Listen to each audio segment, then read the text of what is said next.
Alright YouTube, welcome back to the channel. I hope you're all having a wonderful day. By the time you guys see this video, I'll be back in Hawaii. But currently, as of the time of filming this, I am traveling. I have been away for a couple weeks and I've been very focused on an academic course that I've been doing that has been really tough. We just took our final test today. I passed, thankfully, but I was really nervous that I would not pass.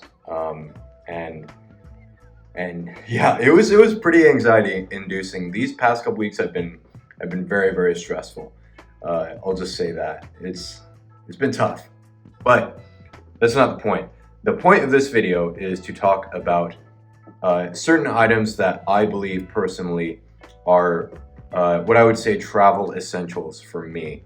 So let's talk about it. Let's talk about what I believe are some travel essentials. I'm going to start with something very basic here, a pair of headphones. I shouldn't really have to explain why these are useful, but you know, we'll give it a shot anyway. These headphones are Skull Candies. They're wireless earbuds, and obviously they're great for listening to music with. They also serve as a useful tool for remaining hands-free if I am in an emergency situation and I need to contact the police or emergency services and call 911 and, you know, still maintain dexterity with both my hands in an emergency situation. So in a situation like that, these come in actually very useful, and they do have a very practical purpose. So I tend to carry these on me. Right now I'm carrying these on me pretty much wherever I go. And fortunately I haven't had to use these for anything other than listening to music, but should I need them for something a bit more serious, they're there.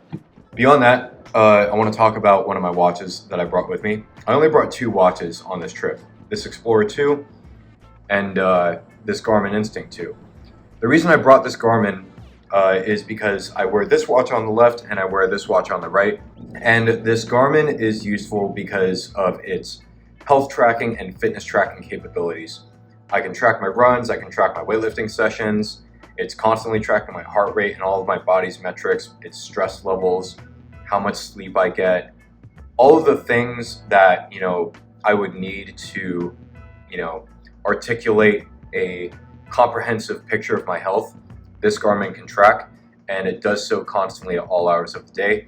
So I try to wear this as much as I can, and it's very useful for that function. Beyond that, since this is an academic course that I need to pass, I have brought some note-taking gear with me. And I have my Mont Blanc notebook, my fountain pen ink, and then my actual fountain pen, which is this Mont Blanc 149. Now, some of you are probably going to wonder, like, why the hell is this guy, you know, bringing a fountain pen with him to do some studying, right? Literally all he's doing is taking notes. The point behind having a fountain pen and not something more rudimentary like a ballpoint pen is that for me personally, when I'm using a ballpoint pen, I have noticed that I have a huge issue with gripping too hard on the pen and applying too much pressure on the pen itself and then onto the paper. And that causes my hand to cramp up during any like extended note-taking session. I don't have that problem when I am using this fountain pen, this 149.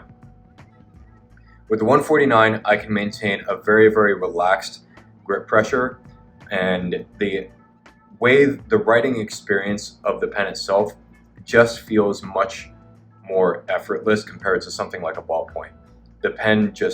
The nib of the pen just glides very smoothly over the paper. It's really easy to write for a very long period of time with this, and my hand doesn't cramp up or get tired when I do write for a while. So I really like this pen for taking long sections of notes, and it's just really served me well in the time that I've had it. And it's a very sentimental pen to me. The last thing that I want to talk about is my other watch, which is my Explorer 2. As I pointed out earlier, I felt like because this is a GMT capable watch, it would only make sense to bring this watch on the trip and not something else. Obviously, I could have brought my Pelagos or my Datejust or my Submariner, and I would have gotten by without it, right? I would have gotten by with any of those watches. You know, having what watch you choose to wear when you're traveling is not the biggest deal in the world. However, because I'm in a different time zone than normal, I still want to know what time it is in Thailand, where my girlfriend lives, and the time offset between us. So being able to look down at my wrist and see what time it is over there versus what time it is here just gives me a better idea of when she's awake, when she's not, and when we can talk to each other. And that, for me, is the primary reason why I own a GMT. Now, I do travel for work occasionally, and sometimes I travel for leisure, but more often than not, I'm using my GMT watches, my Explorer 2 and my Sangan Overlord. I'm more often using those watches to track what time it is in those places where my close friends and family live. So for me, I believe that is the ultimate utility in bringing a GMT capable watch when you're traveling with you. You know, beyond the obvious fact of knowing what time it is in your home time zone, you can also tell what time it is in the time zone of a person who is very, very close to you. So yeah, for me, that's what I use it for. But I want to know your guys' thoughts. If you guys own GMTs, what you use them for. If you guys have, significant others that live somewhere else. How do you like to use your GMTs? How often do you wear them? I feel like every watch collector, every serious watch collector should own at least one GMT in their collection. It doesn't have to be super expensive like a Patek World Time or a Rolex GMT Master 2. It could be very, very simple. You could have the Seiko SSK 001, the Seiko 5 GMT. You could have the Sangan Overlord, also a very affordable GMT option. There's a wide variety of GMT watches out there that are at different price points that you can get into.